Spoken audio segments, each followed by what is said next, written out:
A woman of God and a man on a mission. A tale of action and intrigue, and a sterling example of God's care for his people by raising up unlikely heroes. Well, this month we take a tour through Judges chapters 4 and 5 and talk about Deborah and Barak.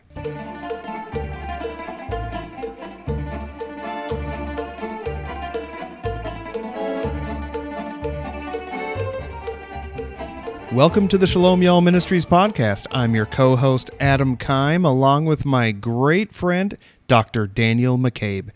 Daniel, spring might finally be springing here in North Texas. How are things in your neck of the woods?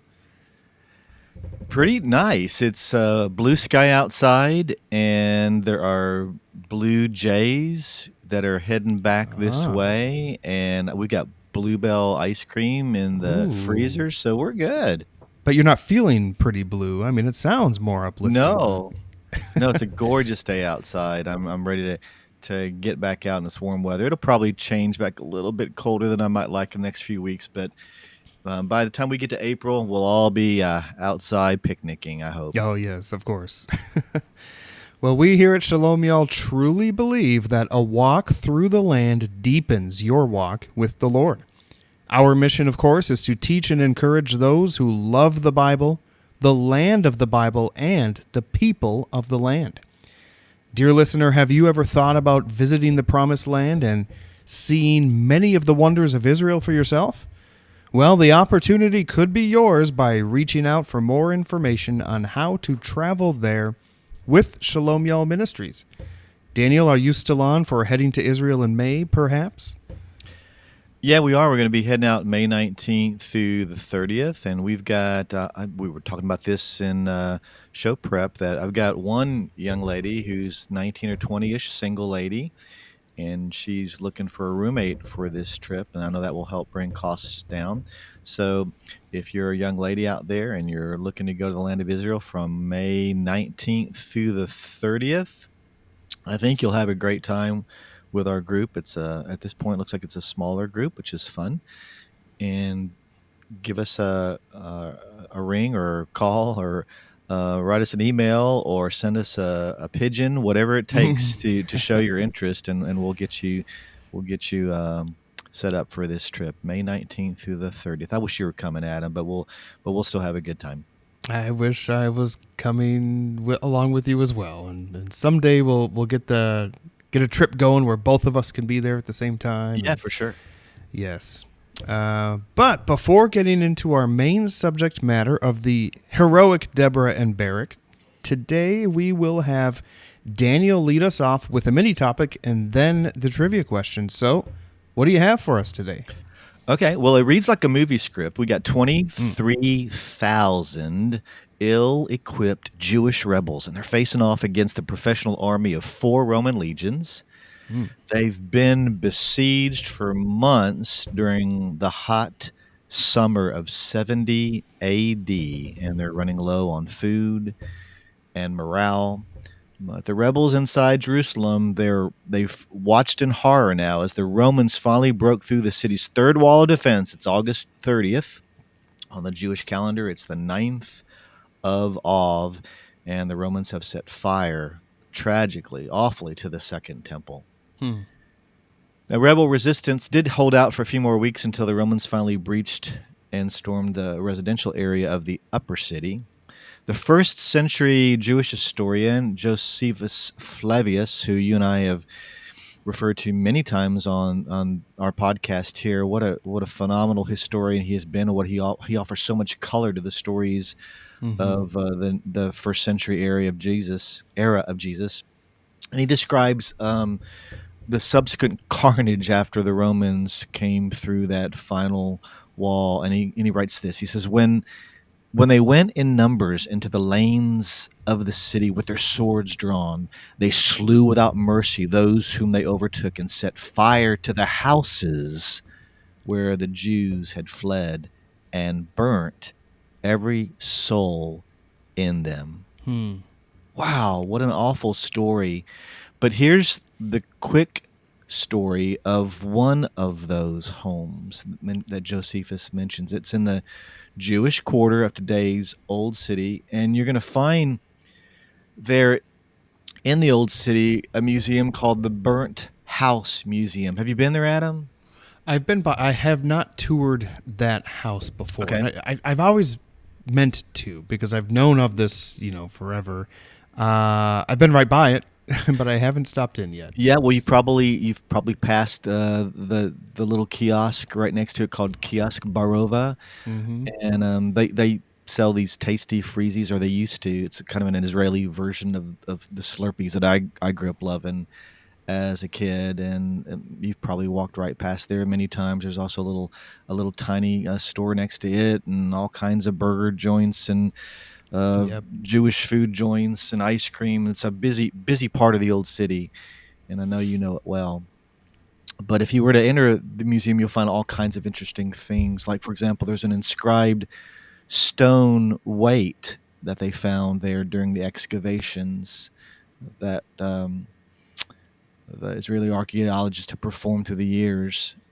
And this stone weight was indicated that this large home and complex once belonged to Bar Kathros. That was the inscription on it. And the latest of all the coins that were found among the ashes on the site there of the burnt house, as they call it, it dated to 69 AD. So we can confirm that the home was indeed destroyed by fire during the first Jewish revolt and the siege of Jerusalem, and what we know is the destruction of Jerusalem in 70 AD. Hmm. Now, the Babylonian Talmud would later record, of all things, the Talmud is like a later record of Jewish writings and such, and they would later record the lyrics of a folk song that referred very unflatteringly to this family, the Kathros family. They were high priests, they were treasurers and trustees, and according to this folk song that came out later, they were to be feared for their, as it says, feared for their fists. Wow. Wow. And it described his family as having just a very harsh way about them. It said the servants of this family beat the people with rods. Wow. I know. So maybe they had some leverage over the people, or maybe they were involved with religious disputes, or maybe some financial disputes, but we know a little bit about the family again from the Babylonian Talmud. But even so, the destruction of this home with its amazing trove of stone vessels, and there's some perfume containers there, inkwells, lamps. There's even an unused spear standing in one corner of the home that they found, and all these together show a very human side of the fire and the catastrophe that engulfed Jerusalem during one of its darkest chapters in history. It's an interesting place. It doesn't get many visitors. They do have a little movie down there and lots of things on display. Maybe not lots, but enough to be intrigued by the things that they've discovered there. And just one more evidence of the fire and the tragic destruction of the second temple there. Wow. About 40 years after Jesus' death. I think that spear you mentioned, did they find, when they initially discovered it, I think they found it with the skeleton holding it in a defensive position. Like the resident of the house was trying to defend themselves with that spear. I think I read that somewhere. Well, but in pre-show discussions, I told you not to ask me any hard questions today, and so there you did it. I don't know. I don't know. I think they did. I'd have to check that one up again, but I think I read somewhere that that's how they found it. It was interesting. That would be very interesting. Yeah. So a very dark chapter, but nonetheless, it's kind of interesting that so many of these finds that they make in Jerusalem just consistently confirm not only history but the accuracy of the Bible. Maybe not so much in this case, but it's definitely some place that you might like to stop by. It's a very inexpensive museum. In fact, it's packaged a few other museums in the area. You can get a large ticket that will cover 2 or 3, 4, I think, places there, and so you can go through the burnt house museum for very little. Yeah, very cool. Okay. Well, Daniel, what is this month's trivia question? Okay, so I told you in pre-show prep that you're not allowed to ask me any questions. I'm the only one that's allowed to ask the hard questions, and so I get to Yes. ask you this trivia question. It's a biblical one, so you've got a better shot at it than some of these random questions that I sometimes ask you. But here we go. So of which of his sons did Jacob say, quote, "You are my firstborn, my might, and the beginning of my strength. Unstable as water, you shall not excel." He said that in Genesis 49, and you may know that passage. It's the end of his life, Jacob's life, and he's brought all his children before him, and he's prophesying about their future. But I'll give you four choices. You probably know the answer without even me giving you these choices. But they help me. So here are the four choices.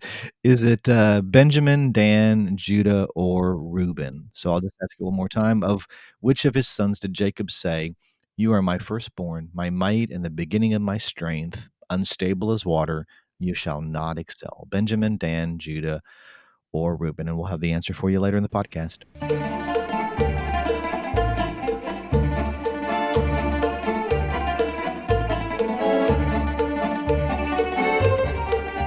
Well, Daniel, the book of Judges is perhaps one of my favorite books of the Bible. I know there's a 66-way tie for my favorite book of the Bible, right? But when I think of great books of the Bible that I just love to read over and over again, it's the book of Judges. I just love the history.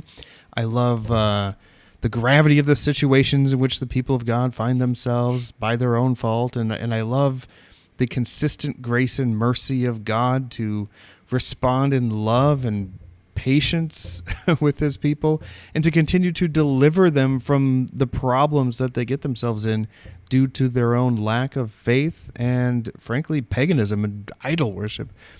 But God teaches that he has lessons for them every time, and it's the book of Judges. It's exciting. In some ways, it kind of reads like an action movie, just like, Josephus's War of the Jews and the destruction of his Jerusalem.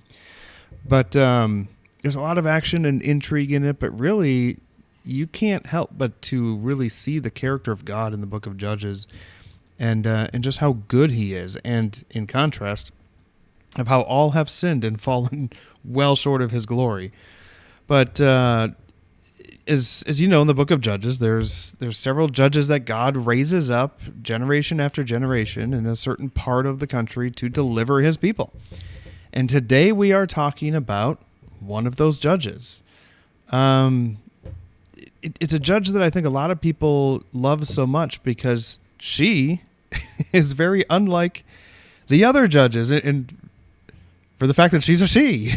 Deborah is such a beloved character, but she's such a wonderful woman of God. And we're just going to walk through most of chapters 4 and 5, just kind of see the story of what happened. So Judges 4 and 5 are Deborah and Barak. Deborah's the judge, she's the prophetess, and Barak is kind of the military commander that she works with. And chapter 4 is the action of the story and what happens. In chapter 5, it's beautiful. It's Deborah's song. And Deborah and Barak sing this song of victory, and we'll look at that as well.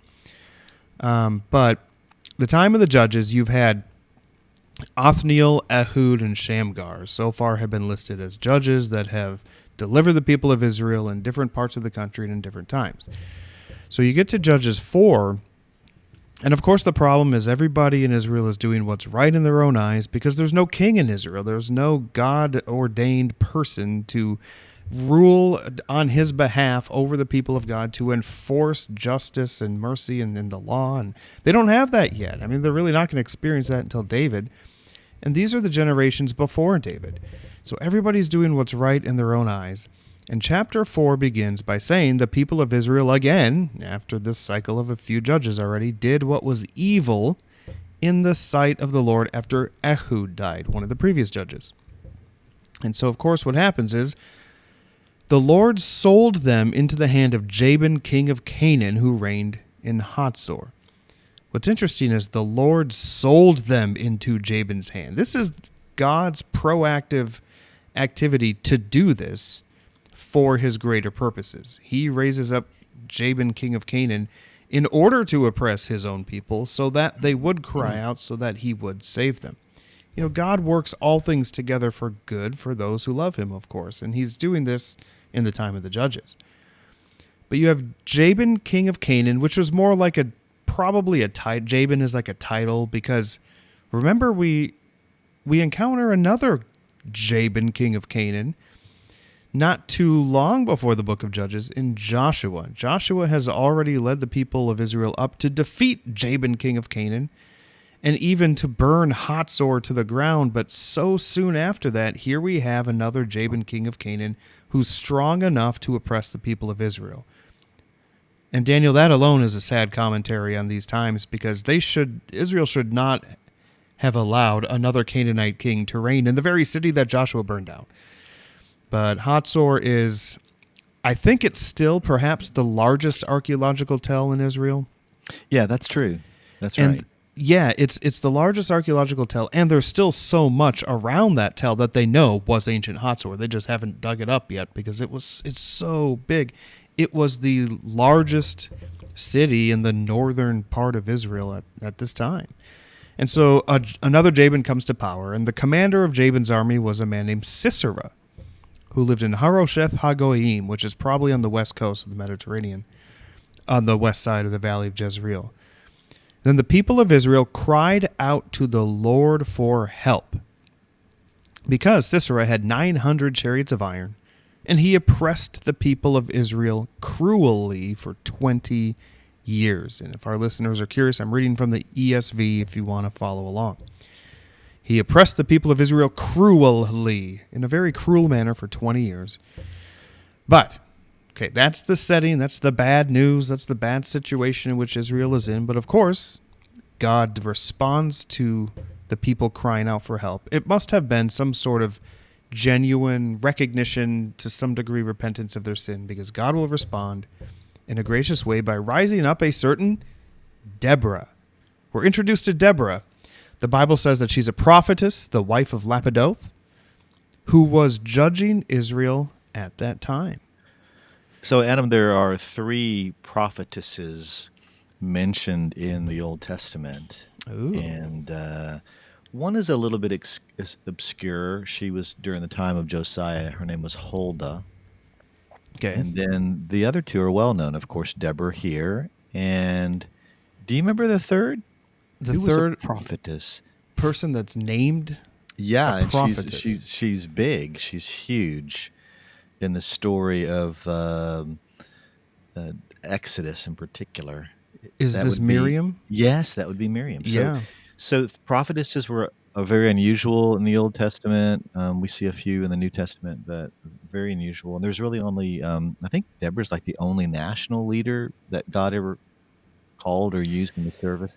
There was one other woman named Athaliah. Do you remember? Do you remember Athaliah? Queen Athaliah. Yes. She usurped the throne, but for a while. So she was the only queen that the people of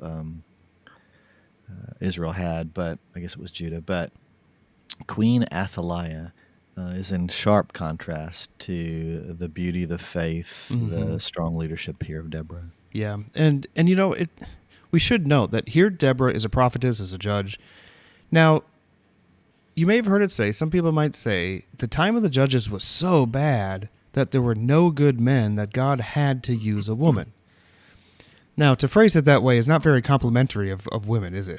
You know, and I don't get the sense here that this was almost like a backup plan. Oh, no, God has to scrape the bottom of the barrel, so now he has to find a woman because there's no good men. Well, there's not many good men, we know that.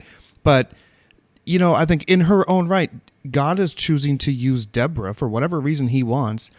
And, you know, he doesn't look down on Deborah because she's a woman or anything like that. So I don't really agree with the view that looks at this as some, you know, desperate, almost kind of backup plan. I think the idea, Adam, comes from, and you know this as well as I do, but it comes from the idea that when she finally called upon Barak to help her, he was like, "Well, I'm not going to go unless you go with me." And so he looks. Well, he does appear to come across to many there as fearful or weak, and so it is taken that because of weak male leadership. Therefore, God used Deborah. Sometimes it's said that he did that in judgment of the men for failing to lead.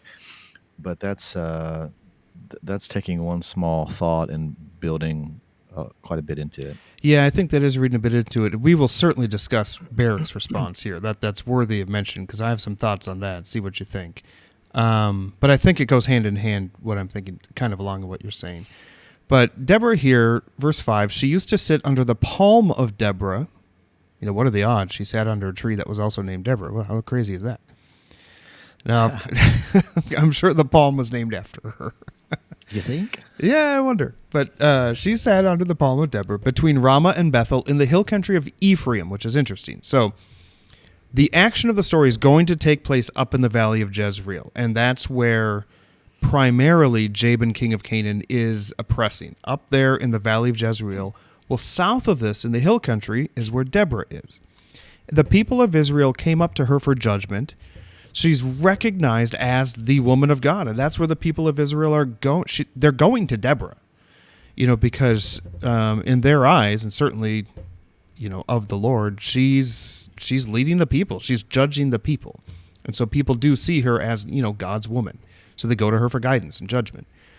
So she takes the initiative to send and summon Barak, the son of Abinoam, from Kadesh Naphtali, which is way in the north, in one of the tribes that is right under the thumb of Jabin.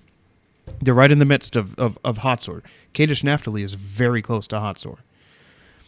And said to him, "Has not the Lord, the God of Israel, commanded you?" Which, of course, yes, he has, because he's speaking through Deborah to do it.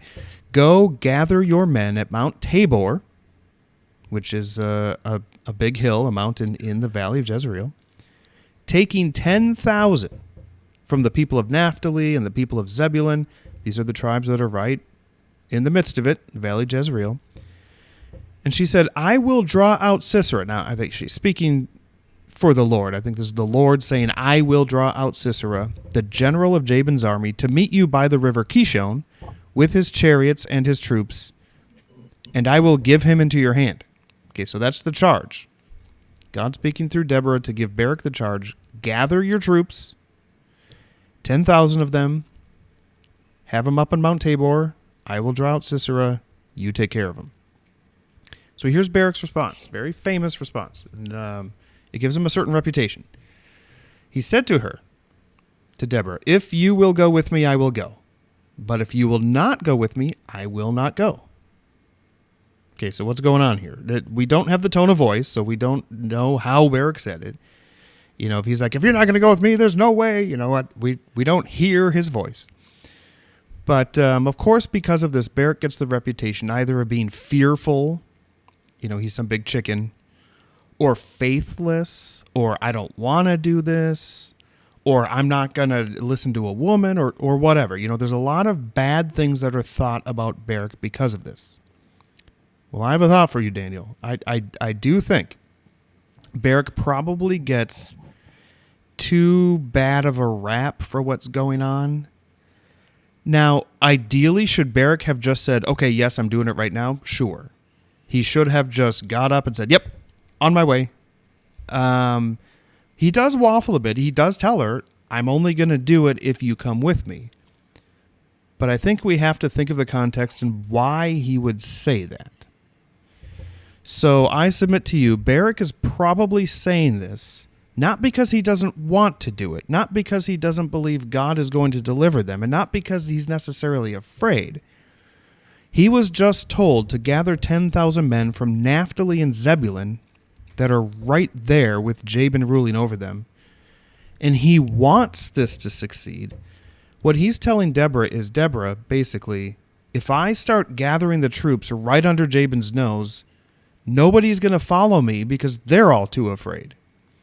And nobody's going to lift a finger against Jabin in opposition to him if I'm just going out there gathering them. But if you are with me, Deborah, then the men will respond to that, because then everybody will know, just by you being there, that God is in this, and then it will succeed.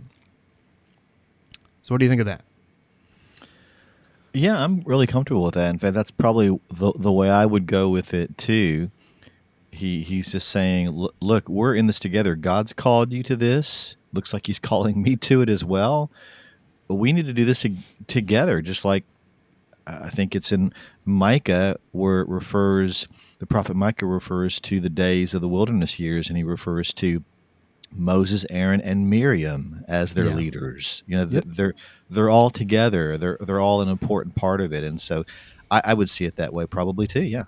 Yeah, and it's interesting, in the book of Hebrews chapter 11, we've done an episode on this about the faithful people, and Barak is listed as an example of faith. There he is. 11:32, I think the verse is.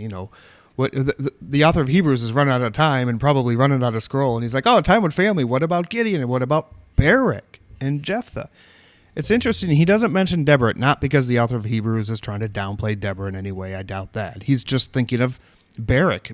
Barak's the military man in this effort. Deborah's the woman of God. Barak is the sword through which God will act. Barak is listed in the book of Hebrews in the Hall of Faith as a faithful man that did respond to the call. Now, again, ideally, should he just have said, "Yep, I'm already on my way"? Yeah, probably. And because, he did waffle a little bit in his response. Verse 9, Deborah said, "I will surely go with you. Nevertheless, the road on which you are going, or the way you're going about this, will not lead to your glory," in case Barak was interested in that. She says, "For the Lord will sell Sisera into the hand of a woman." And this isn't even Deborah trying to play this battle of the sexes or anything like that. And this woman, the hand of a woman, isn't even Deborah herself that she's referring to. We'll meet who this woman is in just a little bit. But Deborah arose and went with Barak to Kadesh. And Barak called out Zebulun and Naphtali to Kadesh.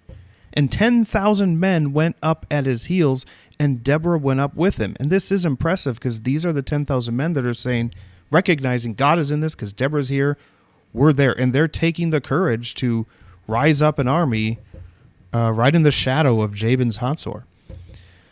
Now, we're introduced to another person kind of out of nowhere, but it's foreshadowing.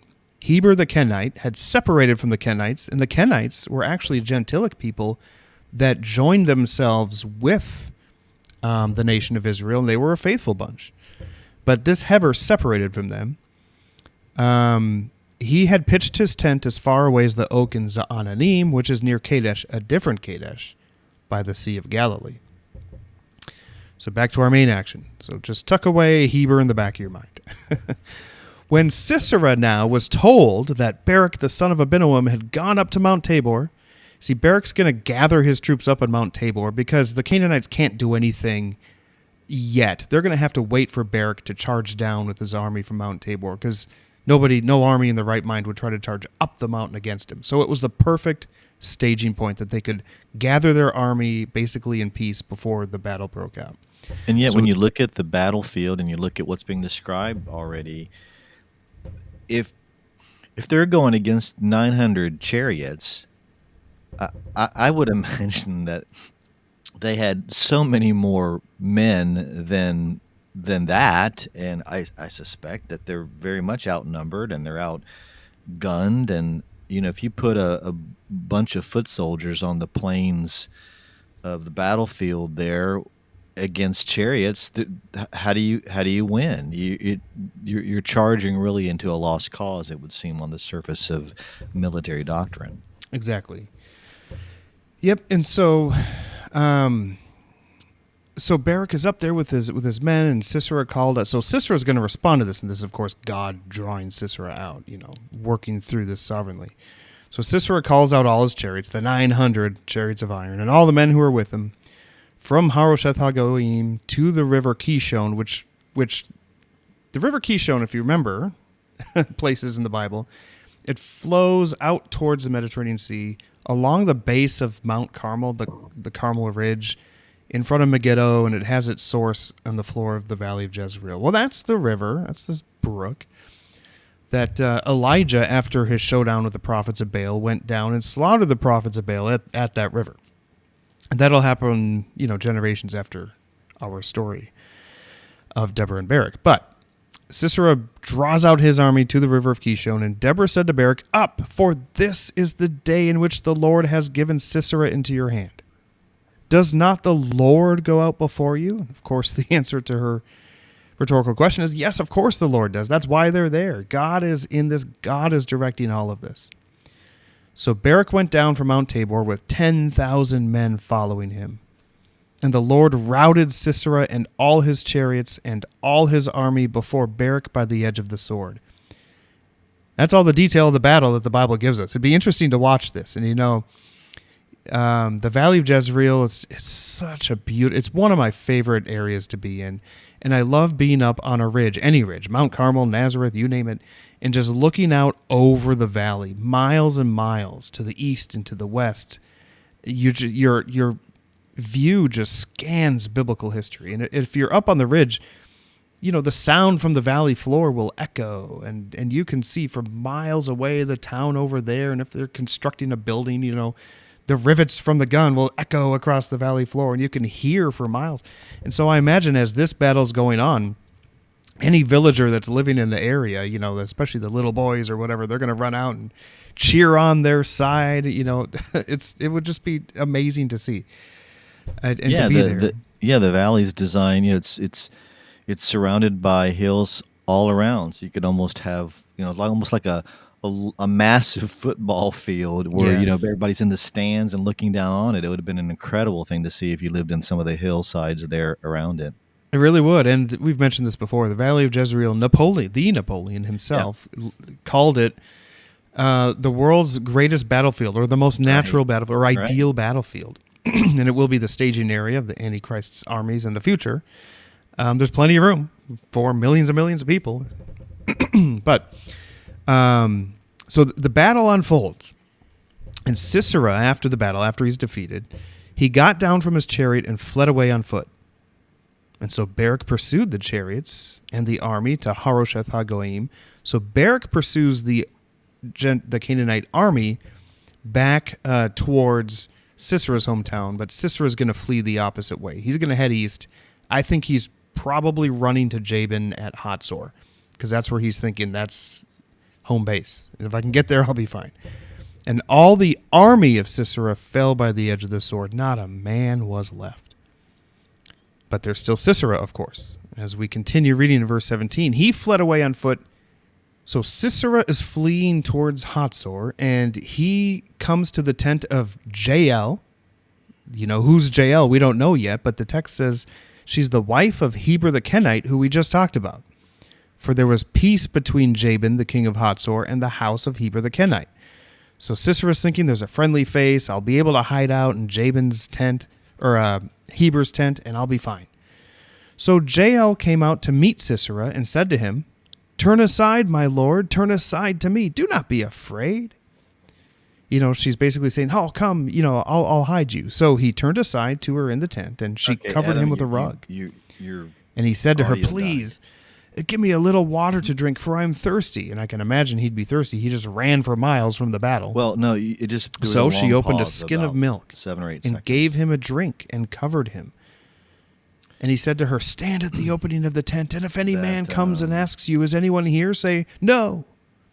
Okay, so that's the plan. And so Sisera thinks he's in the clear because he is in the tent of Heber the Kenite, and Heber's wife Jael is helping him out. Okay, but what does Jael do? All right. She, by her actions, to me, is similar to a Rahab, where you have this Canaanite woman, or this Gentile woman, who is by her actions going to display her loyalty to Yahweh, the one true God. We don't get a statement here that Jael trusted in the Lord and repented of her sins and is in heaven forever. We don't get that with Rahab either, but there's certainly indication and scriptural backup that Rahab, by her actions, had faith in the one true God, and she apparently lived for him, and Rahab even is in the line of Christ. But Jael, by her actions, is going to fall in line with the people of God. So verse 21 says that Jael, the wife of Heber, took a tent peg and took a hammer in her hand. And then she went softly to him and drove the peg into his temple until it went down into the ground while he was lying fast asleep from weariness. So he died. This, of course, is a violent act, and just to have been a fly on the tent flap to see this would be interesting. But, this would have been... This is a violent act here, with blood flying all over the place, and who knows, but this is Jael's way of taking the action to do something about the situation before her and declare loyalty to Yahweh, basically. I think, to me, this shows that she is, we don't know anything else about Jael. Deborah said that the glory would be given into the hand of a woman. And when we look at Deborah's song in a little bit, parts of it, we'll see that Jael is the one that she's talking about here. And we don't get a conversion statement or anything like that, but I suspect we might meet Jael in heaven when we get there. At least by her actions, she is showing loyalty to the one true God, perhaps a saved person. But she does this action. She is rejecting the Canaanite ways, and she is adopting I think what's going on with God and with Israel. So, verse 22 says, as Barak was pursuing Sisera, Jael went out to meet him and said to him. So now she finds Barak running along the same route. She says, come, and I will show you the man whom you are seeking. So he went to her tent, and there lay Sisera dead, with the tent peg in his temple. And so on that day, God subdued Jabin the king of Canaan before the people of Israel. And the hand of the people of Israel pressed harder and harder against Jabin the king of Canaan until they destroyed Jabin, king of Canaan. And if you were to go visit Hatzor today, you will see a burn layer, a similar effect that you see at Jericho, a burn layer around Hatzor that clearly shows that, the city was burned. And it dates to the time of Deborah and Barak. And for a while, archaeologists, some scholars would see that as evidence of a late Exodus date. The Exodus happened at 1446 BC, but some people say, well, it was in the 1200s or whatever. And they will point to the burn layer at Hatzor, see that Joshua had to be later. But in due time, lo and behold, they discover a deeper burn layer that does go to the time of Joshua. So the burn layer that is more visible if you visit Hatzor today is from Deborah and Barak's time. Now the text here doesn't state, and then Barak burned Hatzor, but I think he did because that's what the archaeological evidence shows. The Bible certainly doesn't say they never burned it. It just doesn't mention. The Bible doesn't mention every single thing that happens. So it seems, based on the archaeological evidence, that then Barak followed through with burning the city of Hatzor. So that's chapter 4. For the sake of time, we won't read every single verse of chapter 5, but in some ways, I enjoy chapter 5 even more. Chapter 4 is the background and the action. Chapter 5 is the song that Deborah and Barak sing, because we learn their heart and their emotions and kind of what's going on with them, because this is how they feel about what just happened. And so chapter 5 is the song. And it starts with Deborah and Barak on that day sang that the leaders took the lead in Israel. Leaders, probably a reference to themselves. That the people offered themselves willingly. Bless the Lord. Hear, O kings, give ear, O princes, to the Lord I will sing. I will make melody to the Lord, the God of Israel. Already their focus is so much on God. They realize the power behind of what happened here. And then verses 4 and 5, they're thinking back to the wilderness wanderings and coming into the land after the Exodus. Because they say, Lord, when you went out from Seir, when you marched from the region of Edom, They passed through there in the wilderness wanderings. The earth trembled and the heavens dropped. Yes, the clouds dropped water. The mountains quaked before the Lord, even Sinai before the Lord, the God of Israel. And then they say, in the days of Shamgar, son of Anath, which this is evidence of overlapping time for the ministry of the judges. Because Shamgar, we read in chapter 3. And so here, Deborah says, in the days of Shamgar, in the days of Jael, the highways were abandoned, and travelers kept to the byways. That's because the Israelites couldn't just walk openly and go wherever they pleased because they were under the oppression of the Canaanites.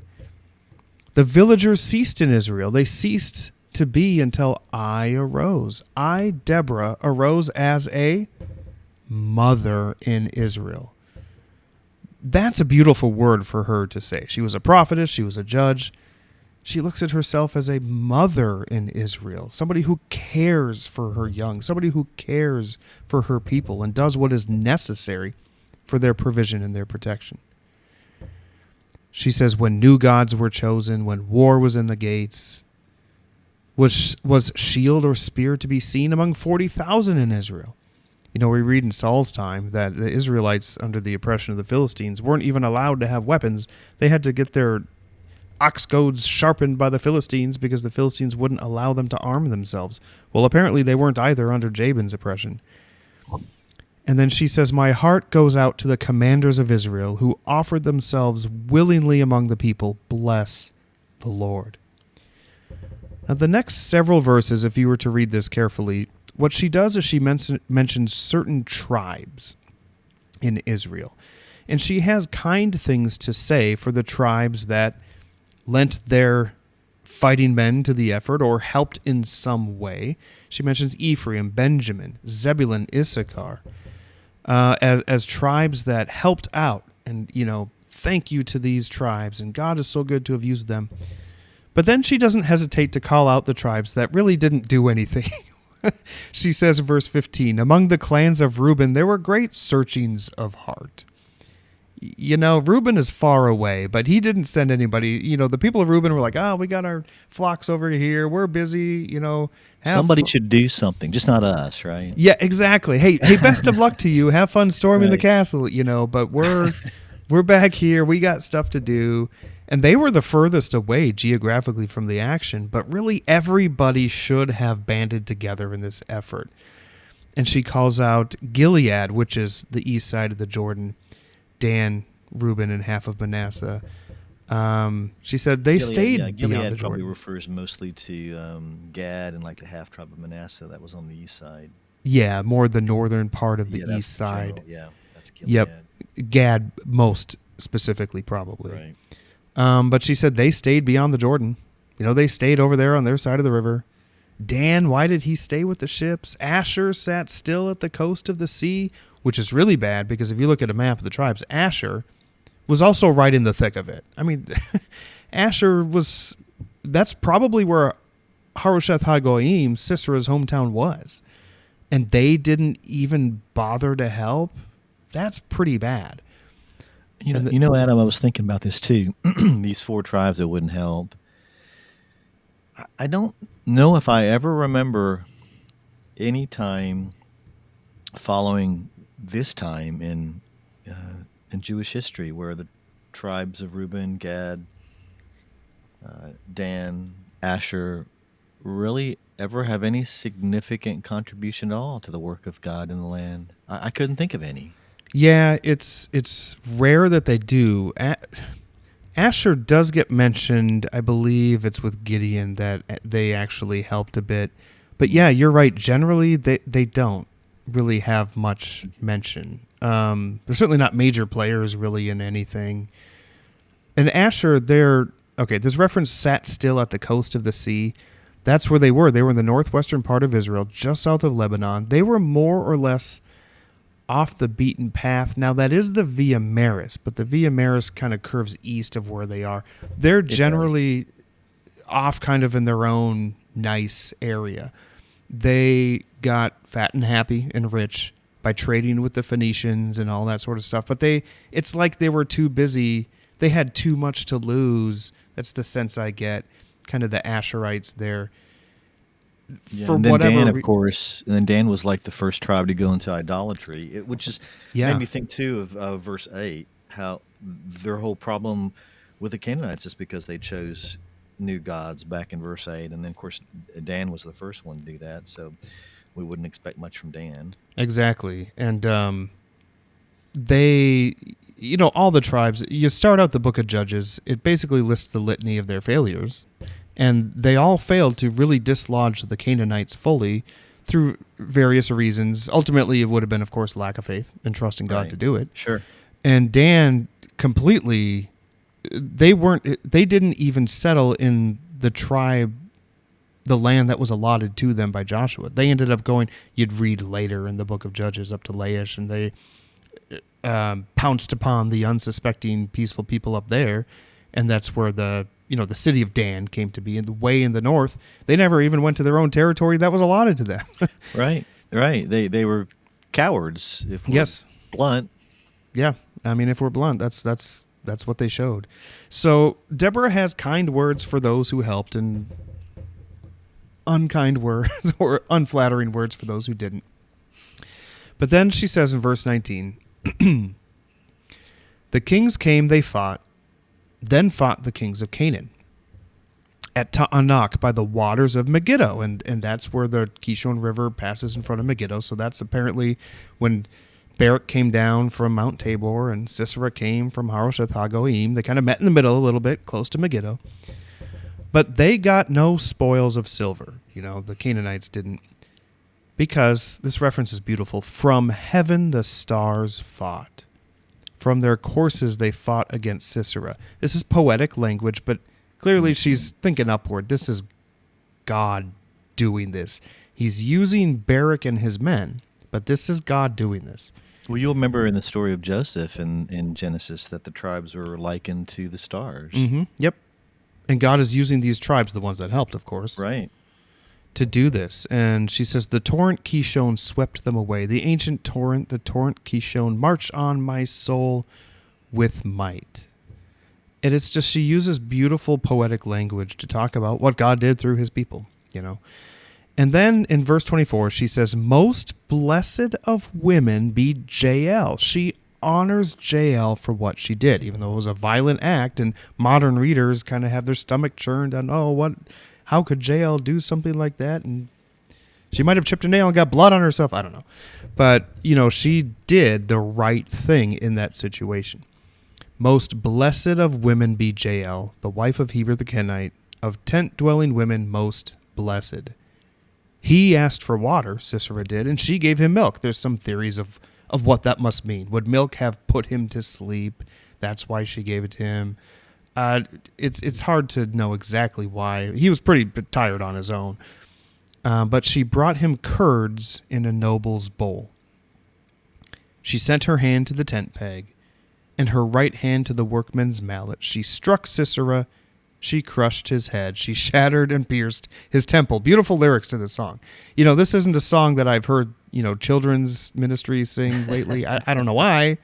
It's a song directly from the Bible. Like, I think it'd be, if maybe this is why no church would have me as the kids music director. But if I was a kids music director, I'd be like, hey, special music this Sunday, kids. Let's sing Deborah's song. And you get to this verse and the parents are all mortified. But hey, you know what? Deborah's honoring Jael for what she did because, like I said before, her actions showed herself to be placing her loyalty with Yahweh and his people. And that's why Deborah is blessing her. And this convinces me this is what Deborah meant by God will give glory into the hand of a woman. And it's Jael that she was thinking of in particular. There's more that she has for the song that could be interesting to really pick through bit by bit, but I'll just end with the last verse that she has in this song. And she says this, so may all your enemies perish, O Lord, but your friends be like the sun as he rises in his might. And this is sun, S-U-N, more poetic language, but may all your enemies, Lord, perish like Sisera and the Canaanites did, but may your friends be like And what is it like when the sun rises in the east in his might? It shines light on the whole world and gives warmth to the whole world and all the goodness that comes from the sun rising in the east. May your friends, Lord, be like that. And then the land had rest for 40 years. And of course, as we know, all the Israelites live happily ever after. Sadly not. Because if we were to have time and roll right into a Gideon story, the next depression happens right in that same area. Gideon is from the town of Ophrah, which is right on the floor of the valley of Jezreel. So the land did have rest for 40 years, as long as Deborah was there, and Barak, no doubt, but especially probably Deborah, as long as that good spiritual leadership was in the land, at least in this region, it had rest, because then the people were at least more or less following the law, living for God. But then after that really good, solid, strong spiritual leadership passes away, they went right back to the idolatry and the faithlessness that brought them into this hard situation in the first place. And if we had more time to work through the book of Judges, we would see many more interesting characters that God raises up, but also many more sad stories about how even his own people can fall into patterns of faithlessness if they are not focused on living their life for the Lord.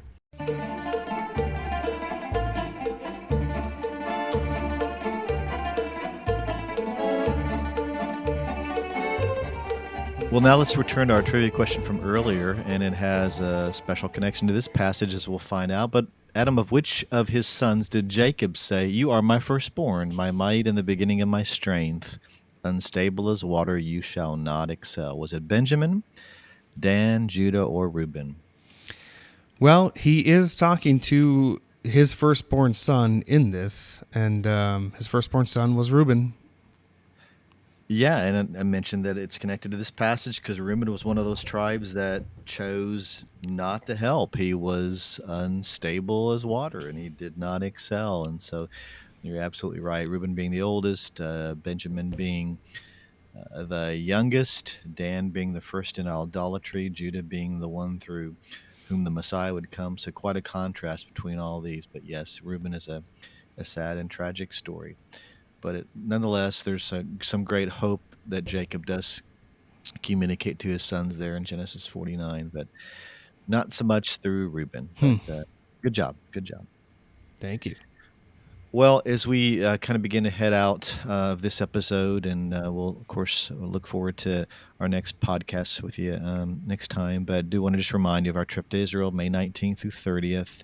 We'd love for you to be a part of that.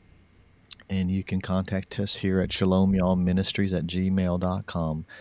Shalom Y'all Ministries, no spaces, no apostrophes, just SHALOMYALLMINISTRIES. Shalom Y'all Ministries at gmail.com. Hope you can come. Adam? Well, we hope that you've enjoyed this episode about the judge Deborah and her military commander Barak. Just two of the many people that God has used for his purposes and for the benefit of his own people. Even though they were on a big, important stage in world history, God can surely use you as well in ways that can impact other people for the Lord and for his glory. Shalom, y'all. Shalom, y'all.